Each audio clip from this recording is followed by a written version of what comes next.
বিধায়িকা শ্ৰীমতী শিৱামণি বৰাৰ নিৰ্বাচনী প্ৰচাৰ চলাবলৈ গৈছিলোঁ আৰু ধিং বিধানসভা সমষ্টিৰ একেলেঠাৰি আমাৰ কেইবাখনো মিটিং আছিলে, নিৰ্ধাৰিত 5-6খনমান মিটিং আছিলে।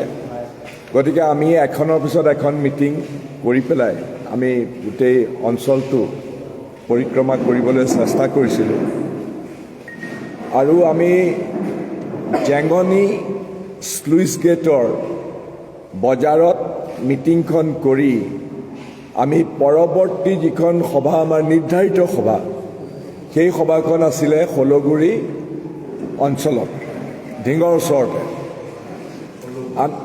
আমি যেতিয়া গাড়ীত গৈ আছোঁ, হঠাতে সেইডোখৰত কোনো জনবসতিপূৰ্ণ জেগা নাছিলে। দুইফালে অলপ বৰ ডাঙৰ জংঘল নহয়, অলপ অলপ হাবি আছিলে আৰু এটা টি পইণ্ট আছিলে। এইফালৰ পৰা গৈ পেলাই ইফালেও ৰাস্তাটো গৈছে, সিফালেও ৰাস্তাটো গৈছে। আমি সেইখিনি পোৱাৰ আগতেই হঠাতে ৰাস্তাৰ টি পইণ্টৰ দুইফালৰ পৰা ক'লা পোছাক পিন্ধি, ইউনিফৰ্মৰ নিচিনা আৰু মুখত ক'লা মাস্ক আৰু হাতে হাতে দীঘল দীঘল ৰড, দীঘল দীঘল হকী ষ্টিক আৰু এটা বিশেষ মানুহক আঘাত কৰিব পৰা বিশেষ এবিধ আছে। এইটোক মই কি বুলি মই কয় নাজানো, কিন্তু ইংলিছত এইটো ক্লাব বুলি কয়, এনেকৈ মাৰিবৰ কাৰণে গদাৰ নিচিনা বস্তু। কিন্তু মই আপোনালোকক ছবিটো দেখুৱাম। হঠাতে কথা নাই বতৰা নাই, আমাৰ গাড়ী আগভেটি ধৰিলে। আগভেটি ধৰি চাৰিওফালৰ পৰা কোবাবলৈ আৰম্ভ কৰিলে ৰডেৰে। এই বিশেষ যিটো হাতিয়াৰ, এই বিশেষ হাতিয়াৰ হকী ষ্টিকাৰ। অকল এফালে নহয়, এইফালেও কোবাইছে, সেইফালেও কোবাইছে, সন্মুখত কোবাইছে। আৰু মোৰ যিখন গাড়ী, একেলগে আমি নিৰ্বাচনী প্ৰচাৰত একেলগে বহি গৈছিলোঁ। আমি দুয়ো বেক ছিটত বহিছিলোঁ। বেক ছিটত বহাৰ কাৰণে আমি দুয়ো লৰালৰিকৈ এনেকৈ যেতিয়া গ্লাছবিলাক ভাঙি পেলাই আৰম্ভ কৰিছে, তেতিয়া ৰডেৰে, ভঙা খিৰিকীৰে ৰডেৰে আমাৰ ভিতৰলৈ সোমোৱাই আমাক আঘাত কৰিবলৈ চেষ্টা কৰিছে। আমি তলত বহি দিলোঁ। ইতিমধ্যে গোটেই আইনাৰ টুকুৰাবিলাক আহি পেলাই আমাৰ দুয়োকে, মোৰ PSOজন আগত বহিছিলে, তেওঁৰ এইফালে হাত কাটিলে, আমাৰ ড্ৰাইভাৰজনৰ কাটিলে, তেখেতৰ মোৰ এইফালে আঘাত লাগিলে, এইফালে তেজ ববলৈ আৰম্ভ কৰিছে। স্বাভাৱিকতে আমি কোনোমতে চলাই মেলি আমি প্ৰায় 4 কিলোমিটাৰমান গৈ অৱশেষত শলগুৰি যিটো পুলিচ আউটপোষ্ট আছে তাত গৈ আমি সোমালোঁ। এতিয়া কথাটো হ'ল যে এই যিটো প্ৰণালীগতভাৱে যিটো আক্ৰমণৰ এটা পেটাৰ্ণ আমাৰ ইয়াত বিশেষকৈ সংখ্যালঘু অধ্যুষিত এলেকাত যিটো চলিবলৈ আৰম্ভ কৰিছে, এইটোক লৈ পেলাই আমি কংগ্ৰেছ দল খুব উদ্বিগ্ন। আপোনালোকে জানে যে এই পেটাৰ্ণটো আৰম্ভ হ'ল আচলতে আজি কেইমাহমানৰ আগতে চামগুৰি বিধানসভা সমষ্টিৰ উপ নিৰ্বাচনত তেওঁলোকে দিনৰ উপৰি দিন ধৰি পেলাই আমাৰ কংগ্ৰেছ কৰ্মীসকল, আমাৰ যিসকলে প্ৰচাৰ চলাবলৈ গৈছিলে, মোৰ দলীয় সতীৰ্থ ৰকিবুল হুছেইন ডাঙৰীয়াক, এই আমাৰ শিৱামণি বৰা ডাঙৰীয়াক তেতিয়াও আক্ৰমণ কৰিছিলে। শিৱামণি বৰা ডাঙৰীয়াক এনেধৰণে এটা পেটাৰ্ণ তেওঁলোকে স্থাপন কৰিছে। এতিয়া চামগুৰিৰ পৰা সেইটো সম্প্ৰসাৰণ হৈছে বেলেগ বেলেগ জেগাত। এই গোটেই যিটো হিংসাত্মক ৰাজনীতিৰ যিটো ধাৰা, বিশেষকৈ আমাৰ সংখ্যালঘু অধ্যুষিত এলেকাত সৃষ্টি হৈছে, আৰু এই বিষয়ে মই নিশ্চিত যে এই সংখ্যালঘু অধ্যুষিত এলেকাতে চবেই জানে যে তাত এছাম অপৰাধী সদায় আছে, অপৰাধী কিছুমান আছে এছাম। তেওঁলোকে বিভিন্ন ধৰণৰ অপৰাধ কৰে। তেওঁলোকে চুৰি ডকাইতি, মানুহৰ মুখে মুখে চুৰি ডকাইতি, ক'ৰবাত ধৰ্ষণ, টকা পইচা দাবী বা আজিকালি আকৌ চাইবাৰ ক্ৰাইমো কৰে, এছাম আছে। এতিয়া এইসকল যিসকল ক্ৰিমিনেলছ আছে, এইটো চামগুৰি বিধানসভা সমষ্টিৰ উপনিৰ্বাচনতে ওলাই গ'ল যে যিমানকেইজনৰ নাম ৰকিবুল হুছেইনক আক্ৰমণ কৰাৰ নাম তালিকা, ৰকিবুল হুছেইনে নিজে প্ৰত্যক্ষদৰ্শী হিচাপে যিবিলাক নাম পুলিচৰ আগত দিছিলে, ৰকিবুল হুছেইনে 21টা নাম সন্নিৱিষ্ট দিছিলে। চবেই ইংৰাজীত যিটো হিষ্ট্ৰী শ্বিটাৰ্ছ বুলি কয়, যে এইবিলাকৰ ধাৰাবাহিকভাৱে এইবিলাক অপৰাধী, বিভিন্ন ধৰণৰ অপৰাধ কৰা ব্যক্তি। মুখ্যমন্ত্ৰীয়ে তাৰ পিছত বিধানসভা চলি থকা অৱস্থাত বিধানসভাৰ মজিয়াত সেই 21টা নামৰ পৰা ভালেমান বিজেপি দলৰ লগত সুসম্পৰ্ক বজাই ৰখা মানুহৰ নাম কাটি অৱশেষত 11টা নাম বিধানসভাৰ মজিয়াত পঢ়ি দিছিল। আপোনালোকে জানে সুদীৰ্ঘকাল এই অপৰাধীবিলাক চামগুৰিৰ নিৰ্বাচন হৈ যাবলৈ দিলে, তেওঁলোকক পুলিচে এৰেষ্ট কৰিব নোৱাৰিলে। তেওঁলোকে বহাল তবিয়তত টিঘিলঘিলাই থাকিলে, তেওঁলোক গ্ৰেপ্তাৰ নহ'ল। অৱশেষত এজন নে দুজনক গ্ৰেপ্তাৰ কৰিছে বুলি পুলিচে জনাইছে। এতিয়া কথাটো হ'ল, সেই একে পেটাৰ্ণত আমাৰ যিখিনি কথা আমি গম পাইছোঁ যে বিজেপি দলে এনেকুৱা ধৰণৰ কিছুমান অপৰাধী, যিবিলাক অপৰাধী মই আকৌ এবাৰ কওঁ যে ৰুলিং পাৰ্টিৰ আশ্ৰয় নহ'লে এনে অপৰাধী আছে যিবিলাকে পুলিচৰ লগত ভাল হৈ নাথাকিলে তেওঁলোকে তেওঁলোকৰ এই অপৰাধমূলক কামবিলাক চলাই যাব নোৱাৰে। তেনেকুৱা গুণধৰ ব্যক্তিসকলক লৈ আমাৰ এতিয়া আমি যিখিনি গম পাইছোঁ, বিজেপিয়ে এটা বাহিনী গঠন কৰিছে। তেওঁলোকে সংখ্যালঘু অধ্যুষিত এলেকাত বিশেষকৈ এনেধৰণে ৰাজনৈতিক এটা অস্থিৰ পৰিৱেশ সৃষ্টি কৰিবৰ কাৰণে তেওঁলোকে অহৰহভাৱে চেষ্টা কৰি আছে। এতিয়া এনেকুৱা ধৰণৰ বাহিনী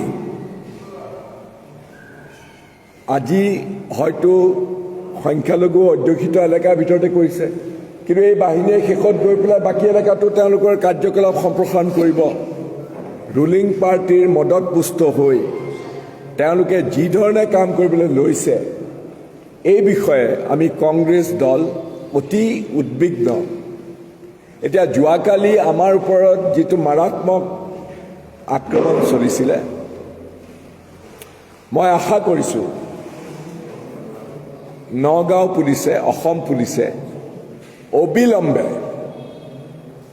এওঁলোকক কৰায়ত্ব কৰিব লাগে। কাৰণ ইতিমধ্যে ক'ত তেওঁলোকে ক'লা পোছাক চিলাইছে দৰ্জীৰ ঘৰত, ক'ত আহি পেলাই আমাক আক্ৰমণ কৰাৰ আগতে পাণ দোকানৰ পৰা এই ক'লা মাস্ক কিনিছে, ক'ত একেলগে আহি গাড়ীখন আছে, এইবিলাক তথ্য আমিয়ে যেতিয়া গম পাইছোঁ, পুলিচেতো এইবিলাক নিশ্চয় গম পাব। মই আজি গোটেই দিনটো আমাৰ নিৰ্বাচনী প্ৰচাৰৰ মোৰ পূৰ্ব নিৰ্ধাৰিত প্ৰগ্ৰেমত মই ব্যস্ত আছিলোঁ।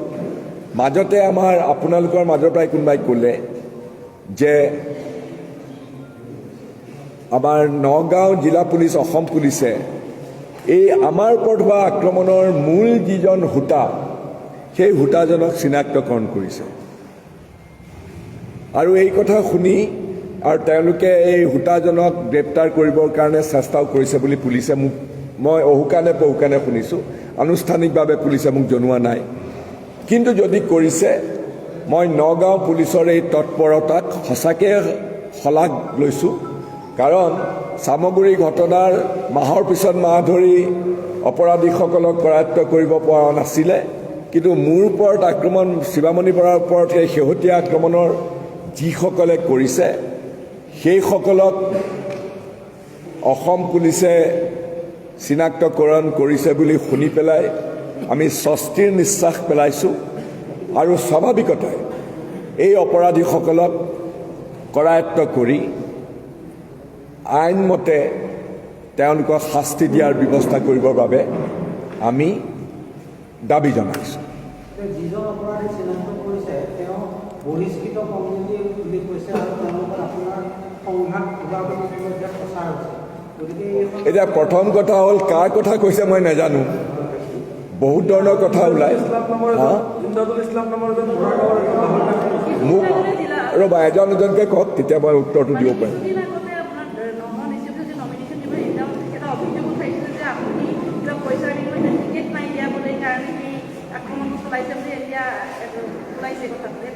মানে এইবিলাক অপৰাধী মানুহ, এই যিজনৰ কথা আপুনি কৈছে মোকো ক'লে, মই আজি গাড়ীত আহি থাকোঁতে মই খবৰ ল'লোঁ।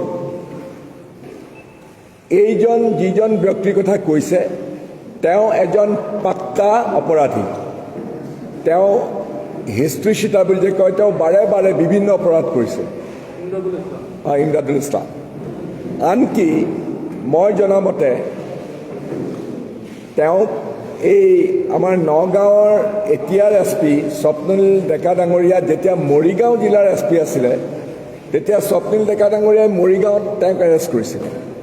তাৰ উপৰিও মৰিগাঁৱত যেতিয়া নন্দ সিং বৰকলা ডাঙৰীয়া SP আছিলে, তেওঁ এই একেজন ব্যক্তিকে চাইবাৰ ক্ৰাইমৰ অপৰাধত গ্ৰেপ্তাৰ কৰিছে। তাৰমানে তেওঁৰ বিৰুদ্ধে অলেখ অপৰাধৰ ঘটনা। মোক আমাৰ দলীয় কৰ্মীবিলাকে তেওঁৰ নামটো ওলোৱাৰ পিছত মোলৈ পঠিয়াইছে যে তেওঁ কেনেকৈ, তেওঁৰ পত্নী গাঁও পঞ্চায়তৰ সভানেত্ৰী আছিলে যোৱাবাৰ, তেওঁ কেনেকৈ জাল চুৰি কৰি কেনেকৈ তেওঁৰ মেট্ৰিকৰ চাৰ্টিফিকেটখন যোগাৰ কৰিছিলে, কেনেকৈ তেওঁ অপৰাধ কৰিছে, তেওঁৰ বিৰুদ্ধে ধৰ্ষণৰ অভিযোগ আছে। গতিকে এনেকুৱা ধৰণৰ হিষ্ট্ৰী চিটাৰে যিকোনো কথা ক'ব পাৰে। আৰু যদি মই এইটো কথাই কৈছোঁ যে এনেকুৱা ধৰণৰ ব্যক্তি, যি ব্যক্তিয়ে যিকোনো পৰ্যায়লৈ যাব পাৰে, যিকোনো নিকৃষ্ট কথা ক'ব পাৰে কোনো প্ৰমাণ নোহোৱাকৈ, গতিকে এইবিলাকৰ লগত ফেপেৰি পাতি মই মানুহজনক চিনিয়ে নাপাওঁ। কোন মানুহে কেনেকৈ কি কৰিছে, যদি কৰিছে তেতিয়াহ'লে প্ৰমাণ দিয়ক। তেওঁলোকে প্ৰমাণ দিব লাগিব নহয়, এনেইতো আৰু তৰাৰ ফৰ্মুটি মাৰিলে নহ'ব। গতিকে মই এইবিলাক কথা ক'বলৈ নাযাওঁ, কিন্তু এই অপৰাধীবিলাকক এতিয়া লৈ পেলাই, যিটো দ্বিতীয় মহাযুদ্ধৰ সময়ত জাৰ্মানীয়ে যেনেকৈ গেষ্টাপো বাহিনী কৰিছিলে, ৰাতি ৰাতি আহি পেলাই এনেকুৱা ধৰণৰ কাম কৰে, যিকোনো কাম কৰিব পাৰে, এওঁলোকক লৈ পেলাই চৰকাৰে ৰাজনৈতিকভাৱে হাতিয়াৰ হিচাপে ব্যৱহাৰ কৰিবলৈ সন্ত্ৰাসবাদী এটা, সংখ্যালঘু অধ্যুষিত এলেকাত সন্ত্ৰাসবাদী এটা বাহিনীও গঠন কৰিব পাৰে আৰু বিভিন্ন কামত তেওঁলোকৰ যোগেদি ব্যৱহাৰ কৰিব পাৰে। মিছ ইনফৰমেশ্যন, ডিছইনফৰমেশ্যন, আমাৰ কংগ্ৰেছৰ নেতাসকলক বদনাম, দুৰ্নাম আৰু ভাৱমূৰ্তি ম্লান কৰিবৰ কাৰণে যিকোনো কাম কৰিব পাৰে তেওঁলোকে কৰিব নোৱাৰা কাম নাই। কিন্তু তেওঁলোকে, মই এইটো কথা একেবাৰে মই মোৰ পতিয়ন গৈছোঁ মই, যে এই নিৰ্বাচনতে মই এইটো অভিজ্ঞতা হ'ল। মোৰ সুদীৰ্ঘ 30 বছৰ কাল মই ৰাজনীতিৰ লগত আছোঁ, 4বাৰকৈ মই MLA হৈছোঁ, এইবাৰলৈকে 2বাৰকৈ সাংসদ হৈছোঁ, মন্ত্ৰী আছোঁ। এই টিকেটৰ এইবিলাক মোৰ জীৱনত কোনেও আগতে আঙুলিয়াই টোৱাব নোৱাৰা নাছিলে। কিন্তু ইয়াত অহাৰ লগে লগে এচাম মানুহে হঠাতে কথা নাই বতৰা নাই, এনেকুৱা ধৰণৰ কোনো ধৰণৰ তেওঁলোকৰ মানসিক দংশনো নহয়, তেওঁলোক অপৰাধী আৰু যিকোনো মুহূৰ্ততে যিকোনো কাম তেওঁলোকে কৰিব পাৰে, সেই বিষয়ে মোৰ কোনো সন্দেহ নাই। মই নাজানো, আৰু হ'ব পাৰে, কাৰণ চাওক, একে নামৰ বহুত মানুহ থাকে। এইবিলাক এলেকা মোৰ এই লোকসভা সমষ্টিত নতুনকৈ সন্নিৱিষ্ট হৈছে, আপোনালোকে জানে। আগতে মোৰ নাছিলে, ঢিং টিং এইবিলাক মোৰ নাছিলে। এতিয়া কোন কাৰ কথা কৈছে, কিন্তু এইজন আপুনি ব্যক্তিৰ কথা যিজনে কৈছে, মই খবৰ ল'লোঁ। এতিয়া মই ফোন কৰি খবৰ ল'লোঁ। তেওঁ কিন্তু একেবাৰে প্ৰতিষ্ঠিত ক্ৰিমিনেল। প্ৰতিষ্ঠিত ক্ৰিমিনেল এজনৰ মুখৰ কথা যিকোনো কাম কৰিব পাৰে, বাচিব পাৰে তেওঁ। গতিকে তেওঁ ক'ব পাৰে, কিন্তু তেওঁক চৰকাৰে আৰু কংগ্ৰেছ দলৰ পৰা তেওঁক বহিষ্কাৰ কৰা হৈছে, নিশ্চয় কিবা কাৰণ আছে, নহ'লে কেলৈ কৰিব। বহিষ্কাৰ কংগ্ৰেছ দলৰ পৰা যেতিয়া কৰিছে, বহুত ধৰণৰ মই কৈছোঁ অপৰাধীয়ে কেতিয়াবা শাসনাধিষ্ঠিত দলৰ লগত থাকি পেলাই, শ্বেল্টাৰ লৈ পেলাই, তেওঁলোকেতো পাৰ্টিক কৈ পেলাই নকয়, তেওঁলোকে এনেকুৱা ডকাইতি কৰে, চুৰি কৰে, জাল জুৱা চুৰি কৰে, সেইবিলাক যদি কৈছে, সেইবিলাক দলে যদি গম পায়, দলে সেইবিলাকক দিবই। আৰু তেওঁ বহিষ্কৃত বুলি যেতিয়া কৈছেই, গতিকে তেওঁৰ বনাফাইডছ লৈ পেলাই কোনো সন্দেহ নাই। সেইটোৱে। What do you want to say about the Moors incident? What do you want to say about the Moor incident? Yesterday's incident. Sorry, yesterday.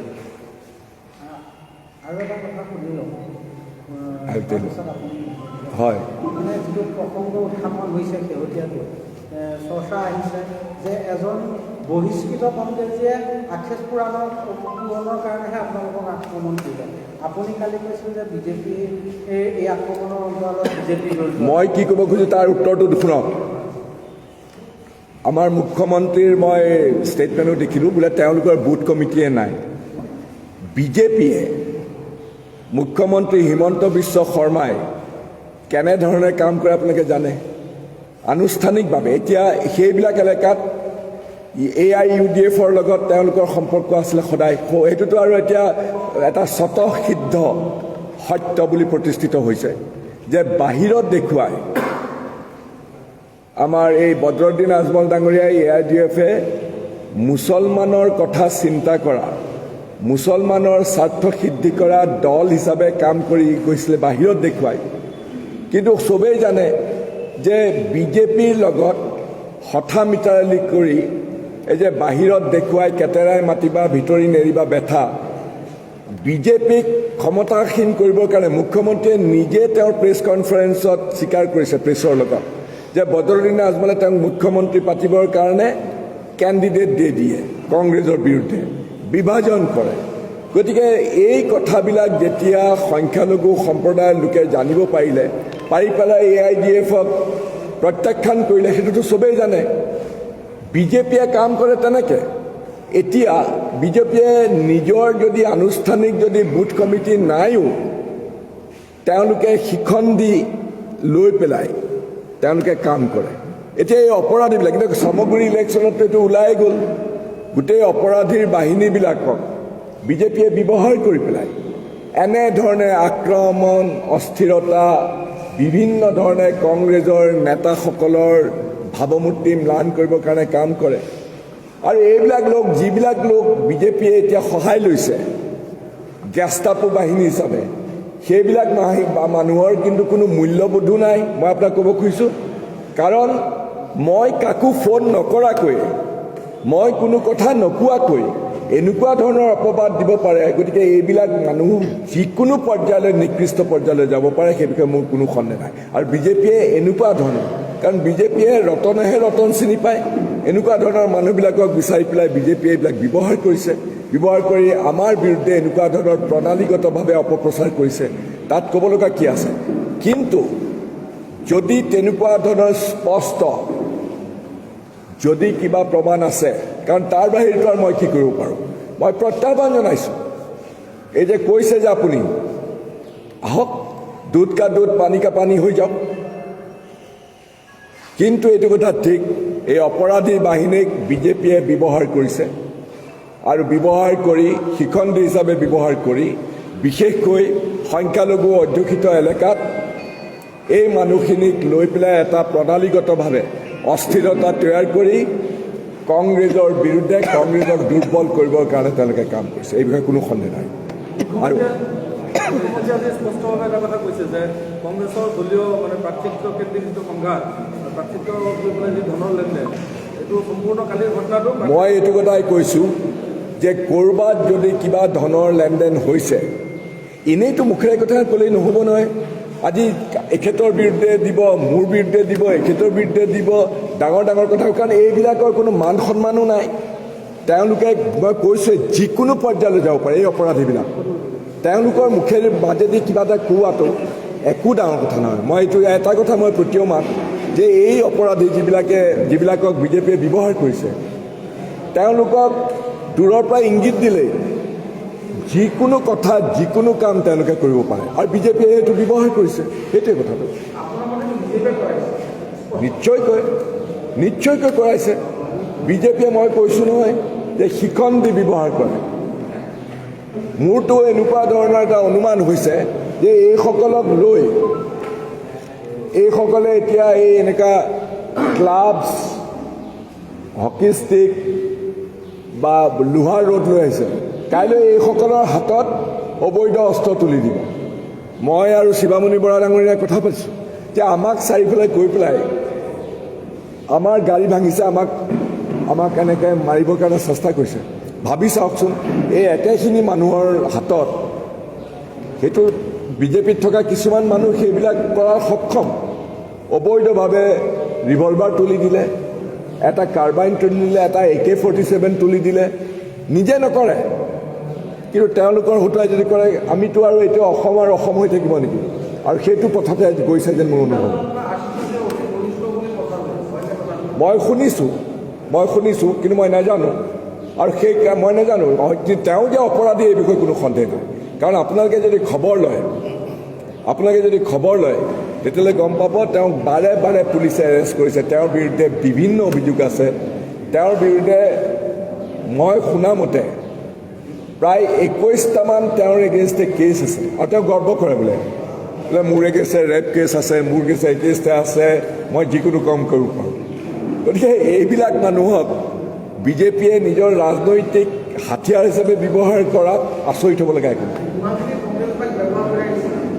কংগ্ৰেছে ব্যৱহাৰ কৰিছে নেকি মই নাজানো কিন্তু কংগ্ৰেছ দলে তেওঁৰ কৃতকৰ্ম গম পায়েতো তেওঁক বহিষ্কৃত কৰিছে আপুনিতো স্বীকাৰ কৰিছে তেওঁ বহিষ্কৃত বুলি কিয় বহিষ্কৃত কৰিছে সেই গুণধৰৰ কামবিলাক গম পাই পেলাইতো কংগ্ৰেছে তেওঁক বহিষ্কৃত কৰিছে কথাটো সেইটোৱে থেংক ইউ তুমি কিবা শিৱামণি বৰাই তেখেতে কোৱা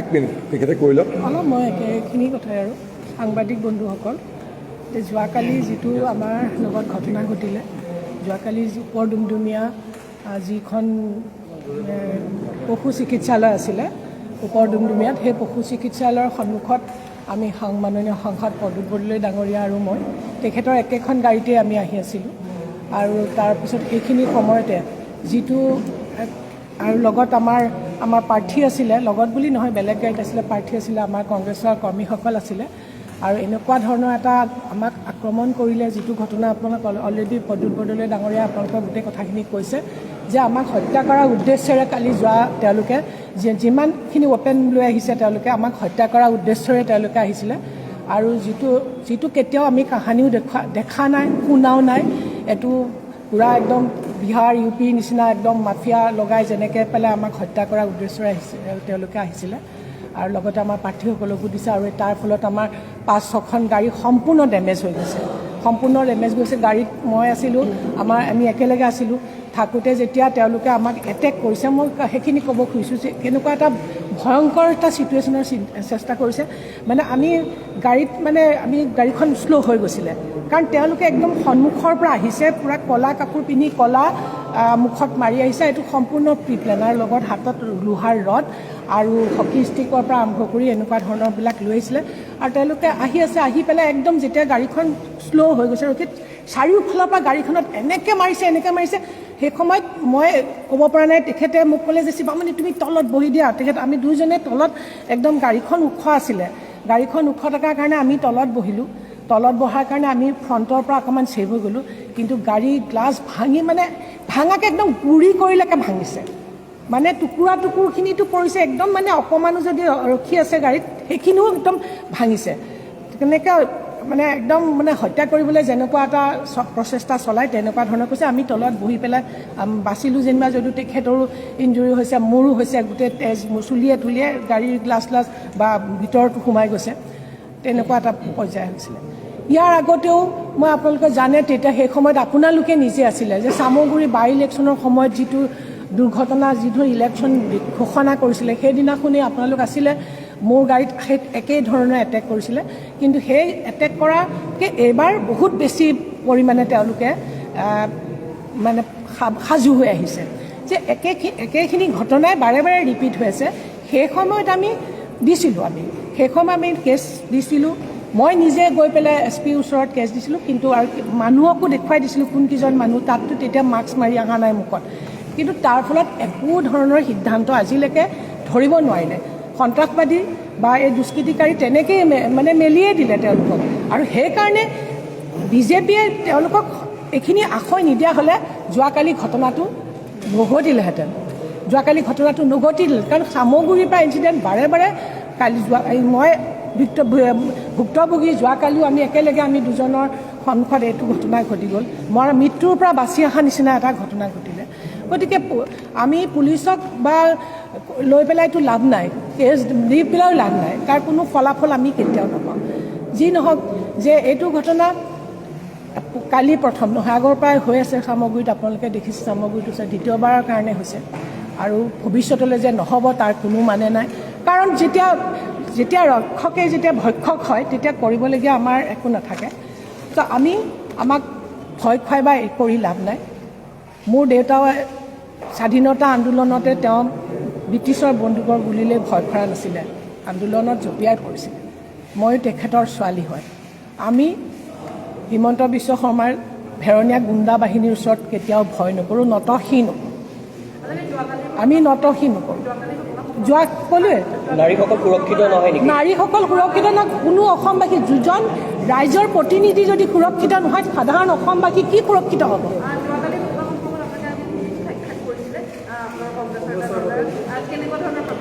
নাই, তেখেতসকলে গুৱাহাটীত কৰিছে, আমি যোৱা নাই।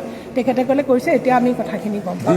সেইকাৰণে কৈছোঁ যে মই কথাখিনি কৈ লওঁ। সেইকাৰণে কৈছোঁ যে হিমন্ত বিশ্ব শৰ্মা ডাঙৰীয়া ভেৰণীয়া গুণ্ডাই আমাক আক্ৰমণ কৰিছে, আমি আক্ৰমণলৈ ভয় নকৰোঁ। আমি মহামানৱ মহাত্মা গান্ধীৰ নেতৃত্বত ভাৰত স্বাধীনতা কৰিছিলোঁ, আৰু সেই সময়তে আমাৰ কংগ্ৰেছে গণতন্ত্ৰ স্থাপন কৰাত আমাৰ কি তেজ, আমাৰ তেজ কি? আমাক যদি কাইলৈ দেশৰ কাৰণে বা দলৰ কাৰণে যদি আমাক প্ৰাণটো দিবলগীয়া হয়, আমি দিবলৈ সাজু আছোঁ। কিন্তু আমি তেখেতৰ ভেৰণীয়া গুণ্ডাৰ তললৈ ভয় নকৰোঁ। আমাক ৰঙা চকু দেখুৱাই লাভ নাই, এইখিনিয়ে ক'লোঁ। দাদা, কালি আৰক্ষীয়ে যিগৰাকী ইন্দ্ৰজুল ইছলামক চিনাক্ত কৰিছে, কালি যিহেতু ক'লা কাপোৰ পৰিধান কৰা আছিলে, অঞ্চলতে বডি ষ্ট্ৰাকচাৰ বা তেনেকুৱা আপোনাৰ আইডিয়া মিলে নেকি? তেনেকুৱা অপৰাধীজন চাওক, এটা কথা মনত ৰাখিব, প্ৰায় 30-35জন মানুহ আহিছে, দুইফালৰ পৰা আহিছে, চবেই ক'লা পোছাক পিন্ধিছে। এটা কথা একেবাৰে জল পটপটকৈ ওলাই গ'ল, এই ক'লা পোছাকবিলাক হঠাতে ক'ৰবাত কিনিবলৈ নাপায় নে? এইবিলাক নিজৰ জোখতটো চিলাব লাগিব দৰ্জীৰ তাত গৈ। গতিকে অতি পৰিকল্পিতভাৱে এইবিলাকে দৰ্জীৰ ঘৰত হয়তো এমাহ আগতে গৈছে যে ইলেকশ্যন হ'ব, পঞ্চায়তৰ ইলেকশ্যন, আমি কংগ্ৰেছৰ মানুহক আক্ৰমণ কৰিব লাগিব, নিজৰ জোখ দি পেলাই দৰ্জীৰ ঘৰত চিলাই মেলি ক'লা পোছাক ৰেডি কৰি ৰাখিছে। আৰু লৰালৰিকৈ আক্ৰমণ কৰাৰ আগতে এইবিলাক ক'লা মাছ টাছ চাৰিওফালৰ পৰা কিনি পেলাই আহিছে। গতিকে এইটো অতি পূৰ্ব পৰিকল্পিত এটা, আৰু এম্বুছ কৰাৰ নিচিনাকৈ উগ্ৰপন্থীয়ে যে আগতে এম্বুছ কৰে ৰৈ থাকে, তেনেকৈ ৰৈ আছে। গতিকে এইটো অতি পূৰ্ব পৰিকল্পিত এটা কাম। এওঁলোক অপৰাধী, এই অপৰাধীক অসম পুলিচে ধৰি পেলাই জেললৈ পঠিয়াব লাগে। আৰু অসম পুলিচৰ যদি তেওঁলোকে সঁচাকৈ আমাক আক্ৰমণ কৰা এই ঘটনাৰ দোষীসকলক যদি চিনাক্তকৰণ কৰিছে, তেওঁলোকক অবিলম্বে কোনো সময় নোহোৱাকৈ তেওঁলোকক এৰেষ্ট কৰিব লাগে। কাৰণ স্বাভাৱিকতে মই শুনিছোঁ যিজনৰ কথা কৈছে, তেওঁ বোলে এতিয়া বেংগললৈ পলাবৰ কাৰণে চেষ্টা কৰিছে, বেলেগ চেষ্টা কৰি আছে। তেওঁলোকক যাতে বিজেপিৰ কোনোবা মন্ত্ৰীয়ে ৰক্ষণাবেক্ষণ দিব নোৱাৰে, কাৰণ এনেকুৱা ধৰণৰ হ'ব পাৰে। কাৰণ তেওঁলোকক যদি ব্যৱহাৰ কৰিছে, তেওঁলোককতো ৰক্ষণাবেক্ষণ দিবলৈ চেষ্টা কৰিব। সেইটো যাতে নহয়, নগাঁও পুলিচে যাতে অবিলম্বে তেওঁলোকক এৰেষ্ট কৰে আৰু জেললৈ পঠিয়ায়, তাৰ বাবে আমি দাবী কৰিছোঁ। Thank U.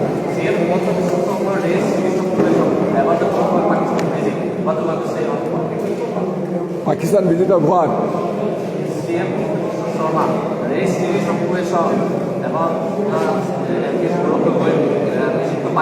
See, our CM Himanta Biswa Sharma rages some baseless allegations against Congress leaders all the time. He has not been consistent with these allegations. Today he would raise this, tomorrow he would say that he has not been consistent. I can tell you, whatever the bogey of being a Pakistani agent being raised against Gaurav Gogoi will not hold any water because it doesn't have any basis. If CM Himanta Biswa Sarma has got any concluding evidence, what forbids him to present that? Why is he saying all these things month after month? Okay? Gaurav Gogoi is a very capable and a promising leader of the Congress party. Obviously, Himanta Biswa Sarma would like to tarnish his image the way the BJP government is also trying to tarnish my image by trying to mobilizing or engineering this kind of allegation against me. Okay? So if there's any conclusive evidence, I am challenging on behalf of Gaurav Gogoi to place this evidence. Gaurav Gogoi is a patriot like me, like anybody else, like you. He can never be a Pakistani agent. This will not be bought by people of Assam. I can tell you this. Thank you.